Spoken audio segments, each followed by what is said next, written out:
Praise the lord. దేవునికి స్తోత్రం. Greetings in the name of the lord Jesus Christ. ఎలా ఉన్నారు? బాగున్నారండి? ఈ మంగళవారం ప్రోగ్రాము ఇప్పటికీ మీరు చూస్తూ, మీరు ఫోన్ కాల్ చేస్తూ, ఎంతోమంది SMS ద్వారా మెసేజెస్ పంపిస్తున్నారు. అలాగే ఈమెయిల్స్ ద్వారా కూడా చాలా ప్రేయర్ రిక్వెస్ట్ మీరు పంపిస్తున్నారు. మీకు అందరికీ కూడా నా హృదయపూర్వక వందనాలు. ఈ మధ్య ఫేస్బుక్స్లో కూడా చాలామంది గాస్పల్ చేస్తున్నారండి. అలాగే ఫేస్బుక్ ద్వారా కూడా Suresh David 777gmail.com Suresh David అని ఫేస్బుక్లో మీరు చూసినట్లయితే అందులోంచి కూడా గాస్పల్ జరుగుతుంది. అందులో కొన్ని వాక్యాలు, అలాగే ప్రభు కృపను బట్టి దేవుడు చేసిన అద్భుతాలు, అలాగే దేవుడు ఎలా వాడుకుంటున్నాడు అనేది కూడా అందులో మరి పెట్టడం జరిగిందండి. దాని ద్వారా కూడా మీరు చూసి మీరు ప్రభువును మనము స్తుతించవచ్చండి. వీటన్నిటి ద్వారా కూడా ప్రభు మహిమ పొందాలి. దాని ద్వారా కూడా మీరు చూసి ప్రభువును మనం స్తుతించవచ్చు. వీటన్నిటి ద్వారా కూడా ప్రభు మహిమ పొందాలని నా యొక్క కోరిక. ఈనాటి అంశము నేను తెలియజేస్తున్నాను. దానికి ముందుగా చాలామంది ప్రియులు మెసేజ్ జరిగేటప్పుడు, పాటలు వచ్చేటప్పుడు, కార్యక్రమం వచ్చేటప్పుడు ఫోన్ చేస్తుంటారు. ఎందుకో అంత తొందరగా మీరు ఫోన్ చేస్తారో ఒక్కోసారి తెలియదు. ఎందుకంటే ప్రోగ్రామ్ అంతా కూడా మీరు చూసి ఆ తర్వాత మీరు ఫోన్ చేస్తే ఆ వాక్యం ద్వారా, పాటల ద్వారా, సాక్ష్యాల ద్వారా మీకు ఆశీర్వాదాలు వస్తాయండి. అందువల్ల మీరు చూడలేరు, వేరే వాళ్ళని చూడనివ్వరు. కాబట్టి ప్రోగ్రామ్ అంతా అయిన తర్వాత మీరు ఫోన్ చేస్తే దాదాపుగా ఆ రోజు రాత్రి 10 అయినా కూడా 11 అయినా కూడా అంతవరకు మీ ఫోన్స్ ద్వారా మీ ప్రార్థనలు, మీ విన్నపం వింటూ మీకు ప్రార్థన చేస్తుంటాం.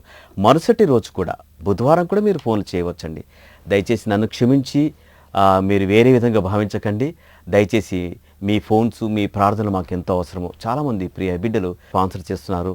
చిన్నగా ఒకరు 500 పంపిస్తున్నారు ప్రతి నెల, ఒకరు 300 పంపిస్తున్నారు. నేను అంటున్నాను, ఒక 100 పంపించినా కూడా ఆశీర్వాదమే.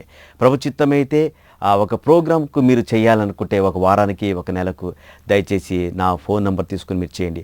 మీరు అనుకుంటున్నారు పాటల ద్వారే కాదు, వాక్యం ద్వారే కాదు, ఇతర పరిచర్య కూడా ఉందండి. స్లమ్స్లో స్ట్రీట్ చిల్డ్రన్ మినిస్ట్రీ, అలాగే బైబిల్ ట్రాక్స్ పంచటము, అలాగే ఎక్కడ వృద్ధులు ఉన్నారో పేదవారు వారి దగ్గరికి వెళ్ళి వాక్యం చెప్పి వారిని ఆదరించటము, అలాగే కొంతమంది పిల్లలు మేము ప్రతి నెల వెళ్ళి సందర్శిస్తున్నాము. చిన్నపిల్లల మినిస్ట్రీ, యూత్ ఇవాంజలిజం కూడా ఉంది. దయచేసి ప్రార్థన చేయండి.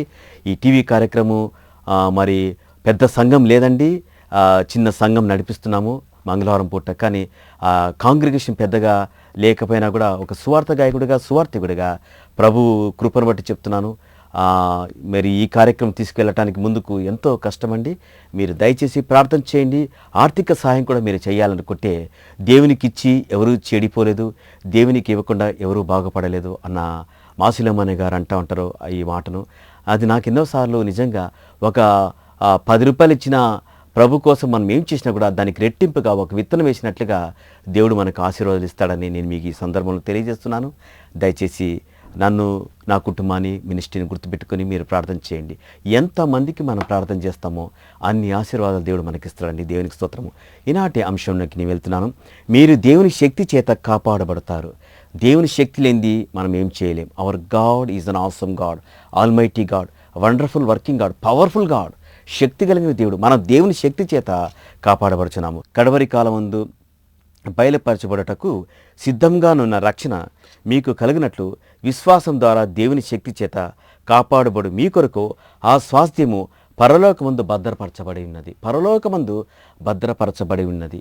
నిజమేనండి, మన స్వాస్థ్యం ఇక్కడ కాదండి, మన బహుమానాలన్నీ అక్కడే. అందుకే చాలామంది దైవజనులు, దేవుని బిడ్డలు, ఇవాంజలిస్టులు, పాస్టర్స్ ఎంతోమంది సేవ అని చేస్తుంటారు. నేను అంటాను, పాస్టర్స్, దైవజనులు మేమే కాకుండా మీరు కూడా సేవ చేయవచ్చు.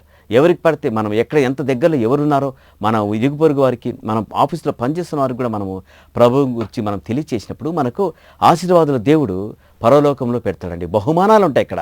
పెద్ద బహుమానము, చిన్న బహుమానము, ఎవరు ఎంత పరిచర్య చేస్తారో, ఎన్ని ఆత్మలు సంపాదిస్తారో వారికి అన్ని బహుమానాలు ఉంటాయి. కాబట్టి దయచేసి ఇలాంటి పరిచర్యం కూడా మీరు ముందుకు తీసుకుపోవడానికి ప్రార్థన ద్వారా మీరు వస్తున్నారు. కాబట్టి మీ బహుమానం అత్యధికమవుతుందండి. అందుకే నేను తెలియజేస్తాను, he is your protector, he is my protector. మన దేవుడు మనల్ని కంచె వేసి కాపాడే దేవుడు, భద్రపరిచే దేవుడు. పక్షి తన పిల్లల్ని కాపాడుతున్నట్లు, కోడి తన పిల్లల్ని కాపాడుతున్నట్లు, కాపరి తన గొర్రెలను కాపాడుతున్నట్లు ప్రభు మనల్ని కాపాడే దేవుడు అని మీకు తెలియజేస్తున్నాను అండి. మన దేవుడు గొప్ప దేవుడు. ఎప్పుడు కూడా ఆయన మనల్ని సంరక్షిస్తుంటాడు, మనల్ని చూస్తూ ఉంటాడు. ఒక్కొక్కసారి సమస్య వచ్చినప్పుడు చాలామంది అనుకుంటారు, బ్రదర్ ఎన్నిసార్లు ప్రార్థన చేసినా నా సమస్యకు పరిష్కారం కాలేదు, దేవుడు నన్ను వదిలిపెట్టాడా అని. నేను అంటున్నాను, దేవుడు వదిలిపెట్టాడండి. ఒక సమస్య వస్తుంది అంటే ప్రభు మీకు దగ్గరగా ఉన్నాడని నేను తెలియజేస్తున్నాను. ఎందుకంటే సమస్య వచ్చినప్పుడే మనం సమస్యలు ప్రార్థన చేసినప్పుడు దేవుడు అద్భుతం చేస్తాడు. బైబిల్లో చూసినట్లయితే దాని షద్రక్ మెషక్ వాళ్ళు సమస్యలు ప్రార్థన చేసినప్పుడు అద్భుతం చేశాడు. యేసేపును గుంటలో వేసినప్పుడు సమస్య వచ్చినప్పుడే యేసేపు ప్రార్థన చేశాడు. అలాగే దావీదు సమస్య వచ్చినప్పుడు ప్రార్థన చేశాడు. అలాగే ఎస్తేరు మహారాణి సమస్య వచ్చినప్పుడు, అయ్యో నా భర్త గొప్ప రాజు కదా, నేను ఎందుకు ప్రార్థన చేయాలి, ఆయనకు ఆర్డర్ ఇస్తే అన్ని చేస్తాడు కదా అనుకోలేదు. ఆమె ప్రార్థన చేసింది కాబట్టి దేశాన్ని రక్షించుకున్నది. ప్రార్థన సమస్యను పరిష్కారం చేస్తుందండి. మన దేవుడు ప్రార్థన ఆలకించు దేవుడు అని నేను ఎప్పుడు తెలియజేస్తుంటాను. ఆయనకు ప్రార్థన ఆలకించువాడా అనే మరొక పేరు కూడా మన దేవునికి ఉందండి.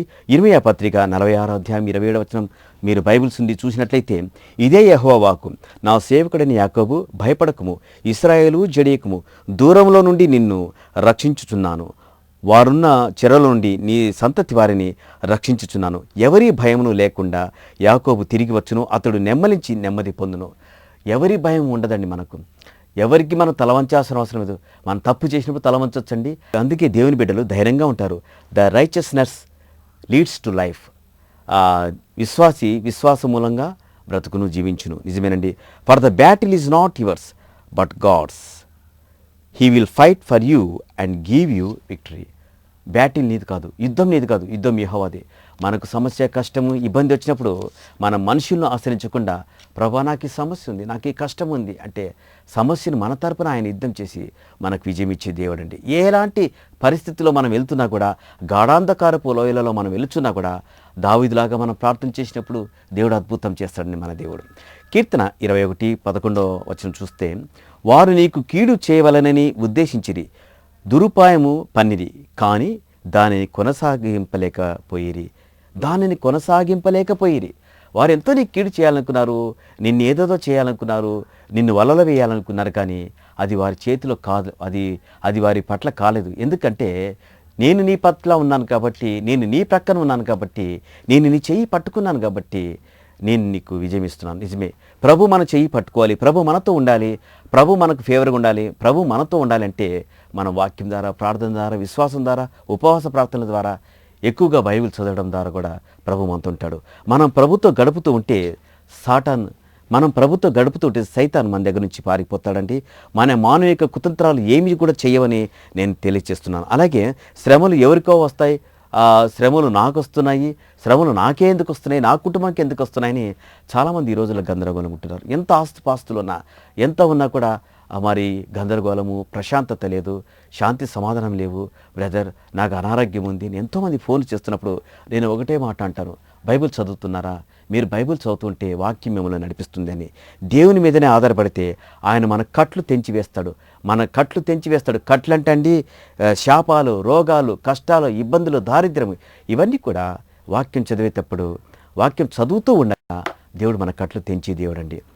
ఒక బ్రదర్ నన్ను అడిగాడు, అన్నా ఎంత ప్రార్థన చేసినా కూడా మరి కష్టంగా ఉంది కదా, నా సమస్యలు పోలేదన్నాడు. ఆ బ్రదర్కి ఆ సమస్య ఎలా పోవాలో చెప్పాను. ఆ తర్వాత నన్ను గట్టిగా అడిగి నన్ను ఏదో విధంగా ప్రశ్న వేయాలని, పరలోకం ఉందా బ్రదర్ అన్నాడు. నేను అన్నాను పరలోకం ఉంది అన్నాను. నరకం ఉందా బ్రదర్ అన్నాడు. నరకం కూడా ఉందంటే నేను అన్నాను. అప్పుడు పరలోకం ఎలా ఉంటుంది అని అడిగాడు. నేను అన్నాను, దర్శనం ద్వారా, ప్రార్థన ద్వారా చాలామంది దేవుని బిడ్డలకు, దైవజనులకు పరలోకం చూపించాడు. మరి నరకం కూడా ఉంది బ్రదర్, అది మర్చిపోకూడదు నేను అన్నాను అతనితో.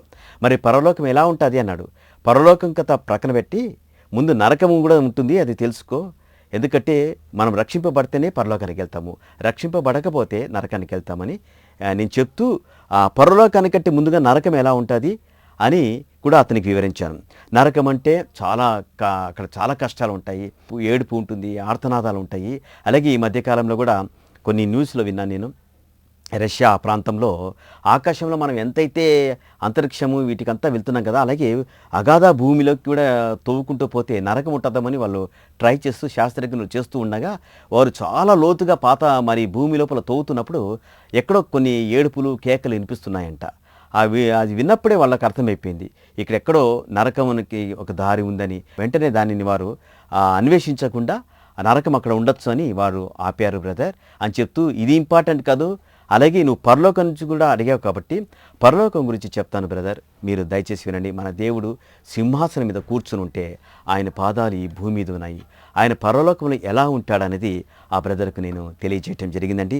పరలోకం అంటే ఈ భూమి మీద నుంచి మనము ఒక చంద్రుడి దగ్గరికి మూనుకి వెళ్ళాలి అంటే దాదాపుగా 2,500,000 కిలోమీటర్స్ వెళ్ళిన తర్వాత భూమి నుంచి చంద్రుడి దగ్గరికి వెళ్తాము. చంద్రుడి దగ్గర నుంచి 1,50,000 కోట్ల కిలోమీటర్స్, అంటే అటువంటి రాకెట్స్ లేవనుకోండి. చంద్రుని దగ్గర వరకు ఎర్త్ నుంచి భూమి వరకు వెళ్ళారు. చంద్రుడి దగ్గర నుంచి సూర్యుని దగ్గరికి వెళ్ళాలి అంటే అటువంటి రాకెట్స్ లేవు. చాలా కష్టం సూర్యుని దగ్గరికి వెళ్ళాలంటే. ఒకవేళ వెళ్ళినా 1,50,000 కోట్ల కిలోమీటర్స్ ఉంటుంది. సూర్యుని దగ్గరికి వెళ్ళిన తర్వాత అక్కడి నుంచి ఇంకా నక్షత్ర మండలం ఉంటుంది. నక్షత్ర మండలానికి వెళ్ళాలి అంటే అటువంటి రాకెట్స్ ఇంకా ఎవరు కనుక్కోలేదు. ఒకవేళ వెళ్ళాలని ప్రయత్నం చేసినా కూడా సూర్యుని దగ్గర నుంచి నక్షత్ర మండలం చాలా ఎత్తుగా ఉంటుంది. కొన్ని లక్షల కోట్ల కిలోమీటర్స్ ఉంటుంది. అది సూర్యుని నుంచి నక్షత్ర మండలానికి వెళ్ళాలని వాళ్ళు ప్రయత్నం చేసినా కూడా 1,50,000 కిలోమీటర్లు ఒక సెకండ్తో మనం పోల్చుకుంటే కాంతి వేగంతో ఆ రాకెట్స్ బయలుదేరితే 365 రోజులు పడుతుంది కాంతి వేగంతో. అలాగే కొన్ని లక్షల కిలోమీటర్స్ ప్రయాణం చేస్తే ఆ రాకెట్లో నక్షత్రాల దగ్గరికి వెళ్తారు. నక్షత్రం నుంచి మరలా ఇంకా ప్రయాణం చేస్తే అక్కడి నుంచి మొదటి ఆకాశానికి వెళ్తారు. ఆ మొదటి ఆకాశం నుంచి రెండో ఆకాశానికి వెళ్తారు. రెండవ ఆకాశం నుంచి మూడో ఆకాశంలోకి వెళ్ళిపోయిన తర్వాత అక్కడ అంతటితో హెవెన్ రాదు. ఆ తర్వాత అక్కడి నుంచి కొన్ని కొండలు ఉంటాయి. 7 కొండలు ఉంటాయి. 1వ కొండ, 2వ కొండ, 3వ కొండ, సియోన్ పర్వతము, యోహాన్ పర్వతము, కర్మెల్ పర్వతము, ఇలాంటి పర్వతాలు ఉంటాయి. అలాగే ఆ 7వ పర్వతం పైన శిఖరాగ్రంలో దేవుడు పరలోకాన్ని కట్టాడు. ఆ పరలోకం అంతా కూడా దాదాపుగా బంగారుతో చేయబడి ఉంటుంది. ఆ పరలోకంలో ఆయన సింహాసనం మీద కూర్చొని ఉంటే ఆయన అక్కడ కూర్చున్న దేవుడు, ఆయన పాదాలు భూమి మీద ఉంటాయి. అంటే యెరూషలేం పట్టణం పైన ఆయన పాదాలు ఉంటాయి. అక్కడి నుంచి ఆయన యొక్క శక్తి ప్రవహిస్తూ ఉంటుంది భూమి మీద అంతా కూడా. అందుకే యేసుక్రీస్తు ప్రభు తన రక్తానంతా కూడా సిలువలో ఆయన కార్చినప్పుడు ఆయన ఇలాగా తన చేతులు పట్టి ఇలాగా ఆయన ఎంతో కష్టంతో మన కోసం రక్తం కార్చినప్పుడు ఆ లంగ్స్లో ఉండే రక్తము అంతా కూడా కారి ఒక్క బొట్టు కూడా ఆయన ఉంచుకోకుండా ఈ భూమి మీద ఆయన మన కోసం రక్తాన్ని కార్చాడు. నిజమే, దేవుడు ఇంత సృష్టికర్త.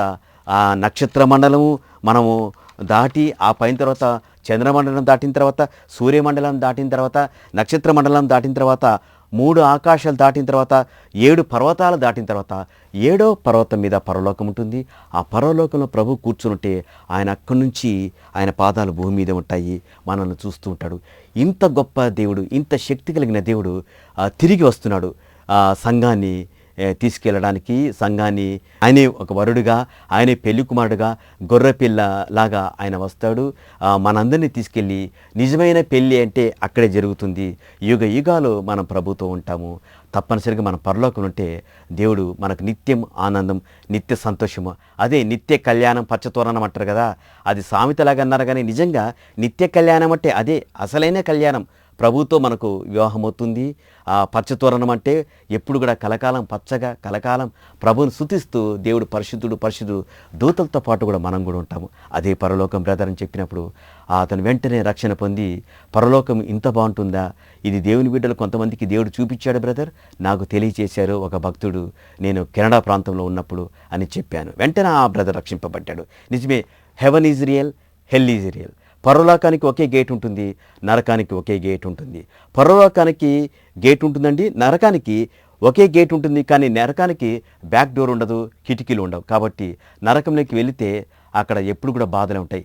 ఆ నరకానికి పోకుండా పరలోకంలో మీరు ఉండాలి, మనం ఉండాలి అని నేను సవినీయంగా తెలియజేస్తున్నాను. దయచేసి ఎవరైనా యేసు ప్రభును ఇప్పటికే మీ రక్షకునిగా అంగీకరించకపోతే దయచేసి ప్రభా నన్ను క్షమించండి, నా పాపాలు కడిగివేయండి, నేను నీ ప్రియ బిడ్డను, నేను నీ దాసుని, నేను నీ కుమార్తెనని మన ప్రభు దగ్గరికి వస్తే ప్రభు మన పట్ల అద్భుతాలు చేసి పరలోక ఆనందాన్ని ఇక్కడే మనకు కలగజేస్తాడండి. మన దేవుడు గొప్ప దేవుడు అండి. Hour God is not dead God, hour God is living God. నిన్న నేడు నిరంతరం మారని దేవుడిగా ఉన్నాడు. కాబట్టి యేసు ప్రభు మీతో మాట్లాడుతున్నప్పుడే మీరు ప్రభు దగ్గరికి రావాలని నేను కోరుకుంటున్నాను.